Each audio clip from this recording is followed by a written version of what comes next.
The truth of the share market channel में आपका स्वागत है। मैं भुवनेश अग्रवाल। नमस्कार दोस्तों। मैंने पहले तो अमेरिका के संबंध में चर्चा कर लें, ट्रंप साहब की, और फिर मैंने 2 रोज़ पहले एक वीडियो बनाया था और उसमें साफ कह दिया था कि ये दोनों शेयर जो हैं शोले की तरह फटेंगे, तोड़ेंगे। Now the time has change for all the shares. तो उन शेयरों के बारे में चर्चा करेंगे, उनके परिणाम आ गए हैं, मतलब ये कितना बढ़ेंगे, कितना पोटेंशियल है, क्या होगा, और इनके साथ साथ कौन से शेयर बढ़ सकते हैं, क्या हो सकता है, ये सारी चर्चा इस वीडियो में हम करेंगे। तो अब सबसे पहले ट्रंप साहब की चर्चा करते हैं। ट्रंप साहब में कोई परिवर्तन नहीं आया है, केवल IMF ने, इंटरनेशनल मॉनेटरी फंड ने केवल इतना कहा है कि विश्व अर्थव्यवस्था में की GDP जो है वो आधा % गिर सकती है। ये गिरेगी नहीं गिरेगी, टाइम विल टेल, लेकिन इंटरनेशनल मॉनेटरी फंड का जो असेसमेंट है वो बड़े डिटेल्ड कैलकुलेशंस करते हैं। वो ये नहीं चलते चलते कोई गप फेंक गई, कुछ और का, ऐसा नहीं होता है। होना न होना ये देखिए क्या परिस्थितियाँ बढ़ती है क्या नहीं, लेकिन जो आज जो उनको दिखाई दे रहा है उस हिसाब से उनका जो आकलन है वो ठीक है। लेकिन आप निश्चिंत रहिए, भारत के ऊपर इस 0.5% रिडक्शन का कोई फर्क नहीं आएगा। कारण क्या है?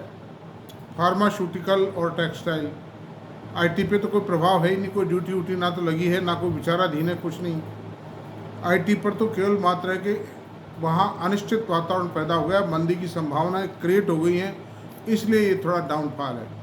रहा सवाल फार्मा और गारमेंट एंड टेक्सटाइल का, इनकी ये फार्मा एक आवश्यक वस्तु है, चाहे वो लगा देंगे, खुद की तकदीर फोड़ेंगे, डिनाई नहीं कर सकते इसको लेने से, लेना पड़ेगा। ये माल है ही नहीं उनके पास, दवाएं हैं ही नहीं, खुद बढ़ाते नहीं। इंडिया की जेनरिक मेडिसिन बहुत सस्ती है, तो ट्रंप साहब भी इन दवाओं को महंगा करते समय 5 बार सोचेंगे, नहीं लगेगा। दूसरी बात क्या है कि जो गारमेंट है, अगर चाइना पे रेस्ट्रिक्शन लग गया, चाइना वॉज द बिगेस्ट मतलब exporter of garment to America, फिर कोरिया है, जापान है, लेकिन और बांग्लादेश में वैसे झगड़े चल रहे हैं, इसलिए ये जो इंडिया का जो गारमेंट है इसका एक्सपोर्ट बढ़ जाएगा।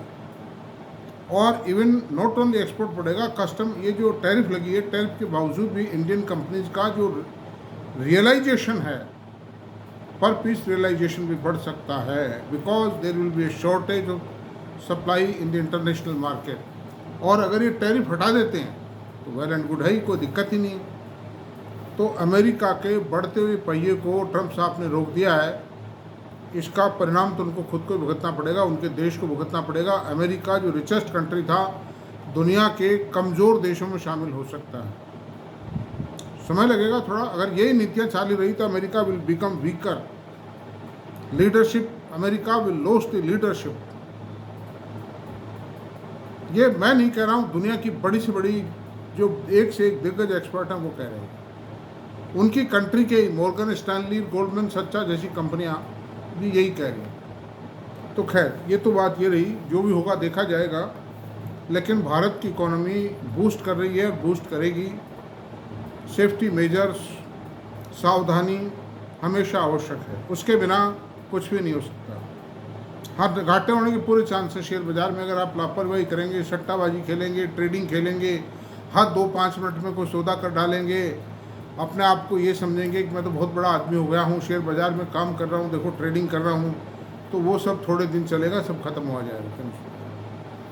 जो लोग शेयर बाज़ार में बिना सोचे विचारे और चाहे जहाँ लाठी घुमा देते हैं, वो धूल में लट घुमाने वाली बात है, वो बर्बादी को आमन न्योता देना है। तो अब सवाल ये है कि मैंने 2 रोज़ पहले एक वीडियो बनाया था जिसमें मैंने कहा था कि ICICI बैंक और HDFC बैंक, ये दोनों शानदार हैं और ये फॉर्म में आ गए हैं, और इन शेयरों की का मार्केट में जो रेट है और जो इसमें ट्रेडिंग हो रही है, वो अंडर करंट ये शो कर रहा है कि इनकी परफॉर्मेंस बेटर आएगी। बैंक और NBFC की सबकी बेटर आएगी, जिनकी ज़्यादा बेटर आएगी वो मैं बताऊंगा आपको आगे चल के। लेकिन फ़िलहाल इन 2 शेयरों के बारे में 1904 रुपये HDFC बैंक का क्लोजिंग है थर्सडे का, फ्राइडे को मार्केट खुला नहीं था। थर्सडे का 1904 रुपये का, ICICI बैंक का 1404 या 1410 रुपये क्लोजिंग है। अंडर दी सर्कमस्टेंसेज इन शेयरों में ये बहुत टाइम से होरिंग कर रहा था। HDFC बैंक 1800 के आसपास काफ़ी टाइम से होरिंग कर रहा था, और ICICI बैंक 1250 से 1350 के बीच में काफ़ी टाइम से होरिंग कर रहा था। तो एक तो ये बात है कि थर्सडे को तेज हुए, तो ये रिजल्ट तो कहीं ना कहीं लीक आउट हुआ है, वरना कैसे पता कि रिजल्ट अच्छा आ रहा है। तो ये इनसाइडर्स जो हैं वो रिजल्ट आउट होता है उनको कहीं ना कहीं से वो कबाड़ लेते हैं। ये मुझे नहीं पता कहाँ से कबाड़ते हैं, क्या कबाड़ते हैं। कंपनी वाले आउट करते हैं, कंपनी वालों से मिले रहते हैं, वो सब जबानी जमा खर्च होता है। कोई टेलीफोन, इंटरनेट, इनसे कोई कनेक्टिविटी नहीं है, ऊपर के ऊपर होता है वो सारा काम। और बैलेंस शीट बढ़ने के 10 दिन 15 दिन पहले नहीं हो पाता ये काम। ये काम 2 या 3 दिन पहले, चूँकि जो फाइनल प्रॉफिट की फिगर आती है ना, वो कंपनी का जो टॉप मैनेजमेंट है वो भी 2-3 दिन पहले ही फाइनल कर पाता है, और वो फिगर हाथ लगते ही और ये कर देते हैं कबाड़ा। तो कोई बात नहीं, खैर उनको उनका काम करने दो, हम हमारा काम करेंगे। दैट्स ऑल, क्वाइट पॉसिबल है। ये बाज़ार है, इतना बड़ा बाज़ार है, आखिरकार लीकेजेस तो होंगे ही, और बड़ी बड़ी सूचनाओं का पता लगा लेते हैं। सेंट्रल सेक्रेटेरिएट में क्या हो रहा है, किस फाइल में, किस मामले में, किस कंपनी में क्या पॉलिसी आ रही है, RBI में क्या हो रहा है, ये सब पता लगा लेते हैं। जो ताकतवर लोग हैं, बहुत ताकतवर, ताकत बहुत है, उनके लिंक बहुत हैं, राजनीतिक चंदा देते हैं, आखिरकार मामूली बात नहीं। They are big powers, they are wheels of the politics and wheels of the economy and wheels of the country. Directly तो वही हैं भाई। तो खैर, हम तो मिडिल क्लास के लोग हैं, उस हिसाब से बात करते हैं। तो खैर कोई चिंता नहीं, हमको तो अपने हिसाब से काम करना है, कोई लालच में नहीं आना है, कोई अफसोस नहीं करना, कोई तकलीफ नहीं करनी, कोई ईर्ष्या नहीं रखनी किसी से। अब कल दोनों के परिणाम आए, और उससे ये बात सिद्ध हो गई है कि दीज शेयर्स विल रन, और पूरा बैंकिंग एंड फाइनेंस सेक्टर पूरा ही दौड़ेगा। तो पहले तो ICICI के बैंक के परिणामों की चर्चा कर लेते हैं। This is the second private largest bank of India. March 24 में सेल थी 37,948 रुपये, 48 करोड़ रुपए। मैं जो भी फिगर बोलूँगा करोड़ों में है ये सब। दिसंबर 24 में ये सेल आई 41,300 करोड़ रुपया, और मार्च 25 में आई 42,431 करोड़ रुपये। नेट प्रॉफिट था 10,708 करोड़ रुपये। मार्च 24 में था नेट प्रॉफिट 10,708 करोड़ रुपये, और दिसंबर 24 में 11,792 करोड़ रुपये था, और ये मार्च 25 के परिणामों में 12,630 करोड़ रुपये आए। तो मैं आपको बताता हूँ ग्रोथ कितनी आई। 12,630, 12,600 अपॉन 10,708, 17.94% ग्रोथ आई है प्रॉफिट के अंदर। बैंकिंग सेक्टर में मेन चीज़ प्रॉफिट ही है। आफ्टर मेकिंग ऑल प्रोविजंस, 2, 3, 4 चीज़ें, 5 चीज़ें होती है महत्वपूर्ण, जिस तरह, तो इस तरह से। अच्छा, अब मैं आपसे बताऊं, अर्निंग पर शेयर 15 रुपये 25 पैसे थी मार्च 24 में, और दिसंबर 24 में 16 रुपये 70 पैसे, और मार्च 25 में 17 रुपये 73 पैसे। ग्रोस नॉन परफॉर्मिंग एसेट, तो इस हिसाब से EPS उसी प्रोपोर्शन बढ़ी है, 17.94% ही बढ़ी है ईयर ऑन ईयर, और क्वार्टर ऑन क्वार्टर भी शानदार ग्रोथ आई है। क्वार्टर ऑन बताता हूँ मैं आपको, ये नेट प्रॉफिट है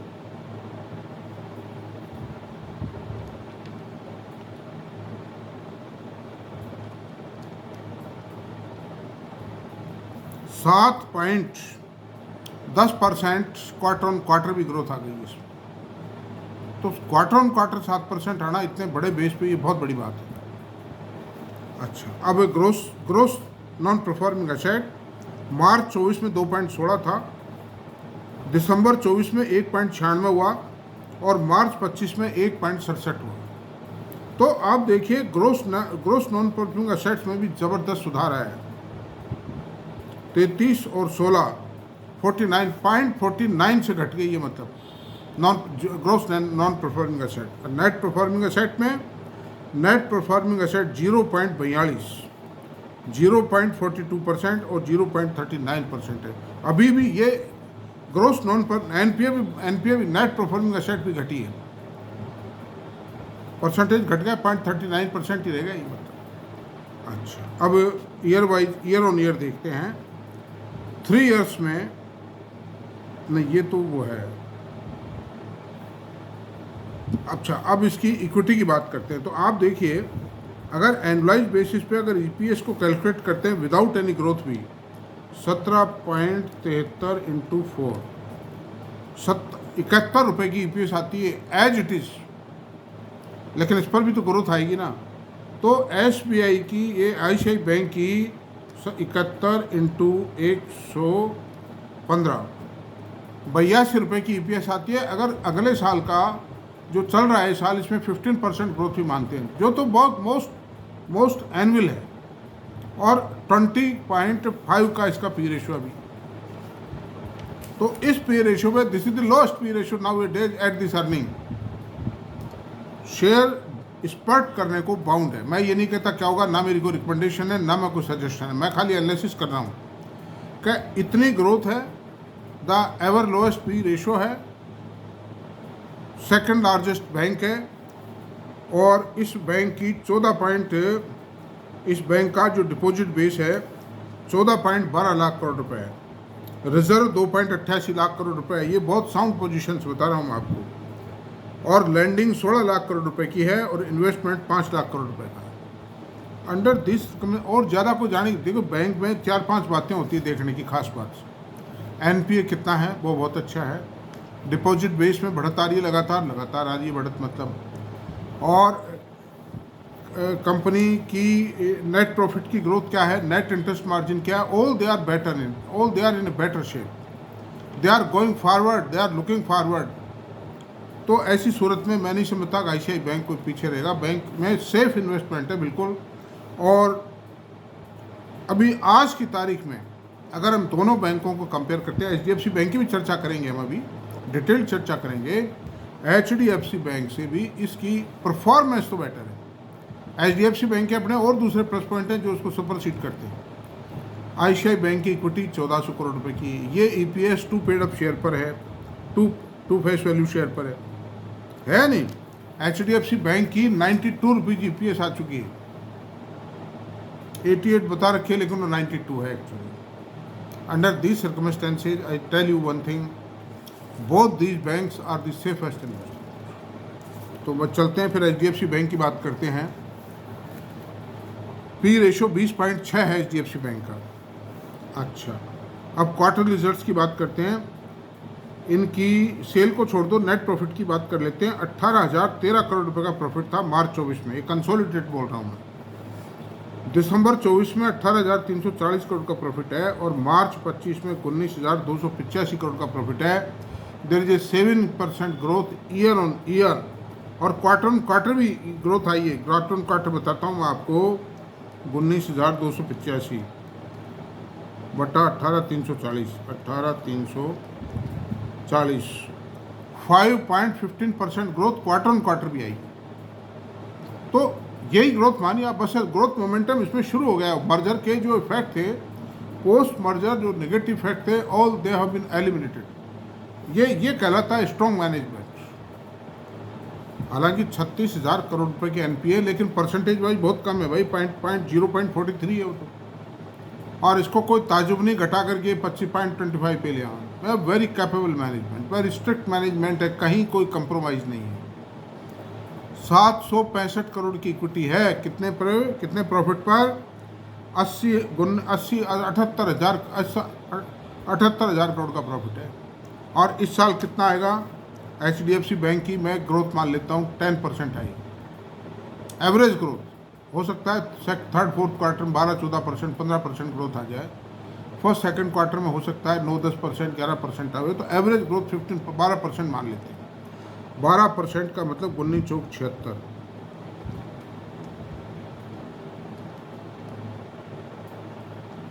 85,120 करोड़ रुपए का प्रॉफिट आएगा करंट चालू वित्तीय वर्ष का। आना चाहिए, कोई गारंटी नहीं होती है शेयर बाजार में। अंडर दीज सर्कमस्टेंसेस रिलायंस के और टीसीएस को, जो कि लार्जेस्ट कंपनी है, उनके प्रॉफिट को, इसका जो प्रॉफिट है वो सुपरसीड कर जाएगा। HDFC bank is going to become the largest profit making company of India in the private sector. Government में भी नहीं है कोई इतनी तगड़ी कंपनी। The largest company of India so far profit making is concern. You can assess the potentiality of the bank, of this bank, of this share. 24.61 की EPS आई है इस क्वार्टर में।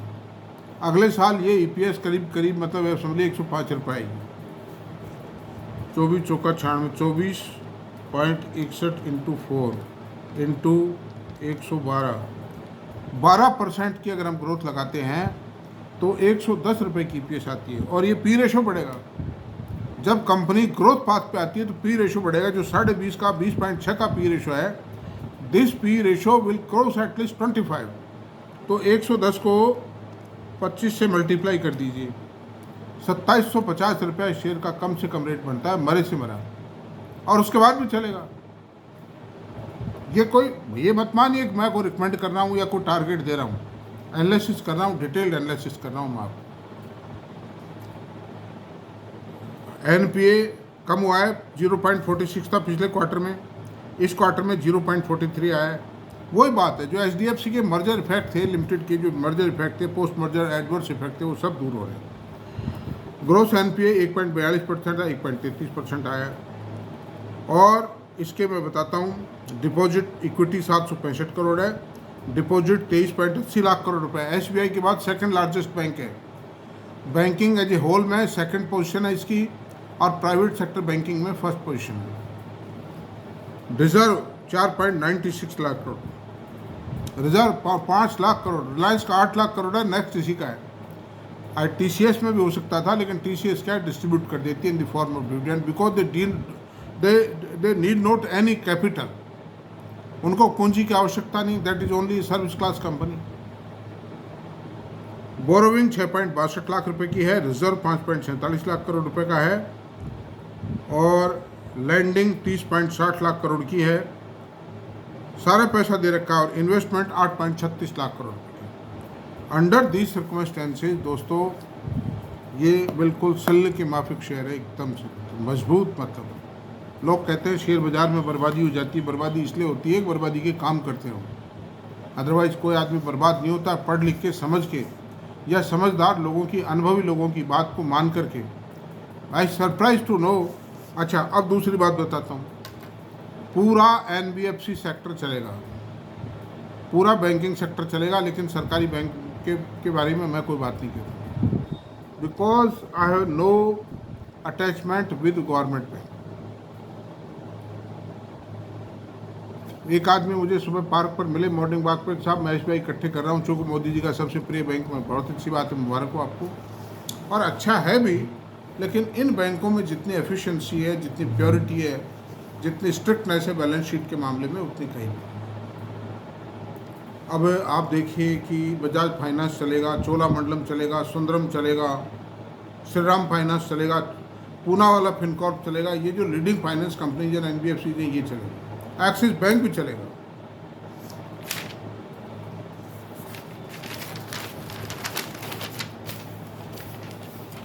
तो ऐसी सूरत में अब आज इतना ही रहने देते हैं, चर्चा यहीं समाप्त करते हैं। आपको मेरा वीडियो पसंद आया तो प्लीज़ इसको सब्सक्राइब करें, लाइक करें, शेयर करें, कमेंट करें। Thank you very much.